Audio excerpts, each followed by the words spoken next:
dignidad tan característica de la tradición benedictina. El concepto de monasterio que tiene San Benito es muy curioso.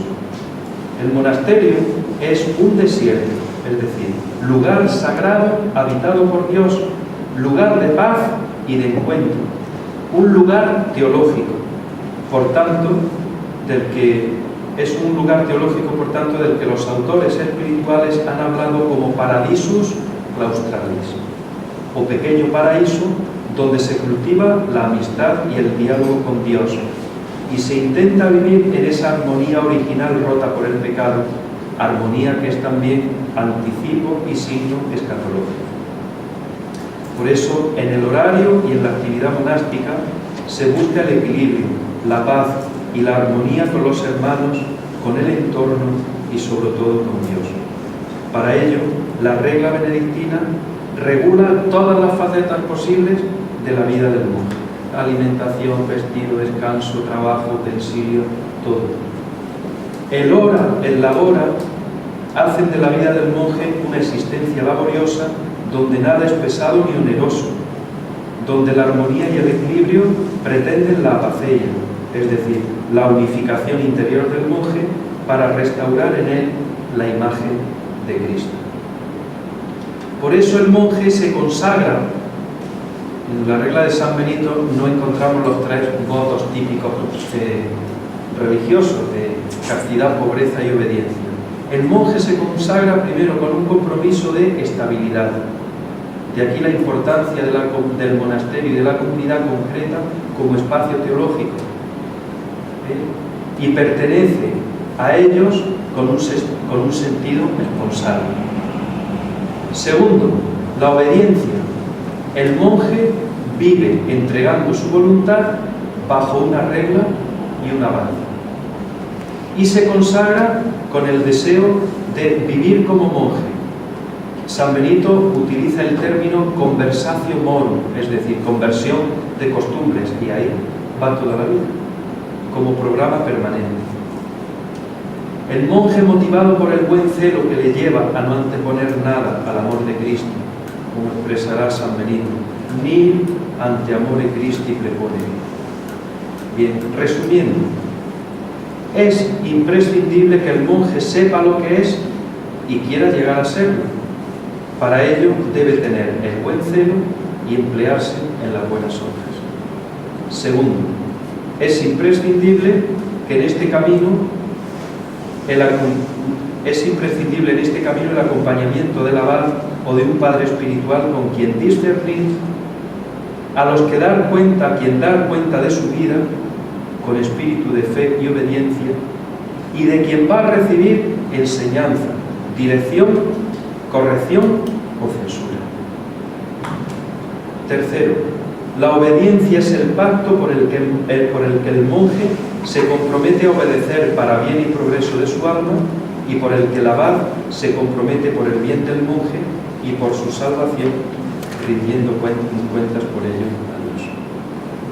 Bien, he hecho alusión a la regla de San Benito porque creo que establece las bases, como he dicho, de la organización y del estilo de toda comunidad religiosa hasta nuestros días. Entonces, fijaos lo que es la obediencia, lo que es el plan de vida en el horario y en el equilibrio. Eso se puede trasladar a toda comunidad religiosa, y la figura del superior o de la superior del que hemos hablado. Una pregunta, por ejemplo. Es decir, por ejemplo, en los seminarios existe la diferencia entre el fuero interno y el fuero externo.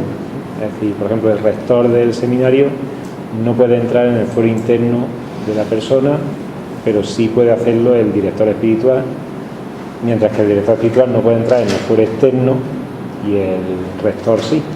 ¿Eso se unifica en el abad o no? Tenía una anotación hecha a este respecto. Eso ha sido un paso de evolución en la vida religiosa, de tal manera que no solamente en los seminarios, sino en las comunidades religiosas igualmente existe la figura del confesor o del director espiritual, porque ha habido esa separación de funciones.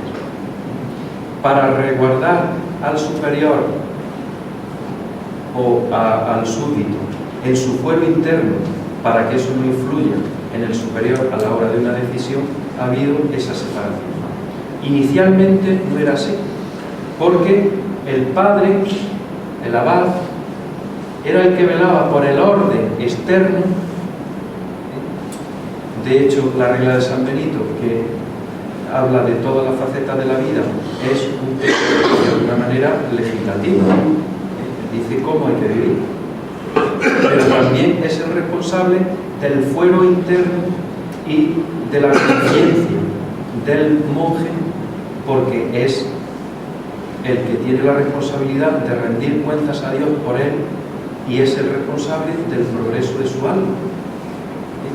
Esto en comunidades nuevas que van surgiendo, volvemos a los orígenes en este sentido, porque la figura carismática de los superiores pues va mucho por ahí, por la dirección espiritual, haciendo de padre o de madre, conociendo a todas sus ovejas y teniendo que hacer una corrección en el fuero externo o en la vida práctica o régimen interno de la comunidad y también ayudando a...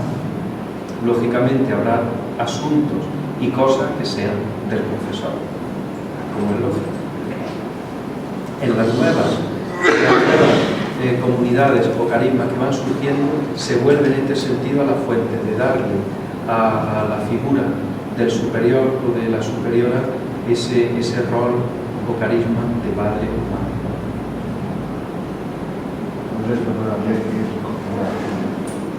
Bien, pues lo dejamos. De ejercicios espirituales de San Ignacio nos han hecho esta mañana alusión. Entonces yo solamente digo que son una escuela de discernimiento.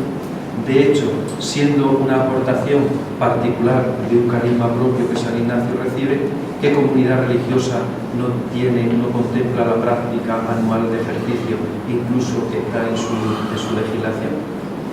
Y de San Juan de la Cruz, así muy escuetamente, remito a las cautelas, consejos a un religioso y el camino de perfección, como aportación espiritual especial de San Juan de la Cruz, pensando en religiosos que se leen y se entienden en el conjunto y en el contexto de toda su obra y que son un espejo o una guía de dirección espiritual. Entonces, una pregunta delicada. No me comprometo. ¿De quién nos podemos fiar? Has hablado de comunidades que sean de confianza, no sé, pues si nos preguntan alguna vez, ¿no? Y yo ahora mismo la verdad es que no tengo ni idea. O sea, no sé, es difícil esto responder, porque claro, si tú me preguntas, puedo hacer un juicio de, pues mira, esa comunidad no la mandes. Estoy haciendo una positivo. Pero más bien en positivo de decir, oye, pues ¿por qué no miras por allí que tiene un espíritu? Bueno, por citar datos concretos que son llamativos y que son un signo. Por ejemplo, las clarisas de Lerma son algo llamativo, un dato llamativo. No es una pasada. Eso es una pasada. Bien. Habrá que discernir ese movimiento de qué va o en qué consiste. Pero sí es cierto que tenemos ese dato objetivo y al día de hoy es llamativo. Y que el Señor está bendiciendo eso con vocaciones. Otro dato objetivo. Las comunidades de carmelitas de la Madre Maravillas, que surgieron con un signo de contradicción, que tanta tinta han hecho derramar en críticas, etc. Bien, Dios los bendice con vocación. Yo me quedo con ese dato, no enjuicio a los demás, pero Dios los bendice con vocación.